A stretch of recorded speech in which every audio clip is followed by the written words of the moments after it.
伫咧高雄毛头山内湖，即搭日月有业者乌白乱倒事业废弃物，到当时也清不了哦。国民党立委也有找环境部到现场来考察，要求检测土壤，也有水源。也毋过双方咧无达成共识，打算搁找时间来做。也若环保团体是服由政府，就要要求业者甲这受到污染的土同齐清好掉，嘛着量早来检测，避免污染扩大。乱倒的废弃物还有一大半无清走。今年2月，高雄马头山内湖山坪，互不法业者乱倒事业废弃物。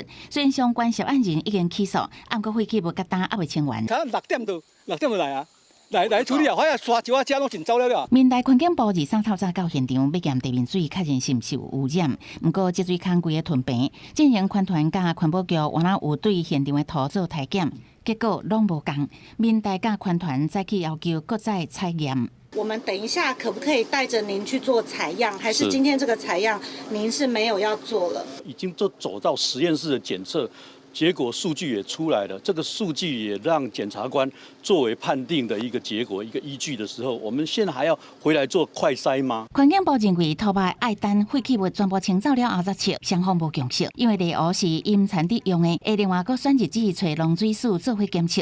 不过环团认为安尼伤慢。他现在还是说它只是一般的实验废弃物啊，那事实上这些对环境的污染，已经是造成这么大的伤害。可是我觉得他们一直还在回避啦。高雄市政府要求业者限期10月底前清完，不过现场废弃物有阿鲁米、有电子胶脆料等，经过连续落雨早都淋入一般的土壤。环团希望除了清废弃物，嘛爱将污染的土清除，搁赶紧检测当地的水甲土，确保污染无扩大。公视新闻采访报道。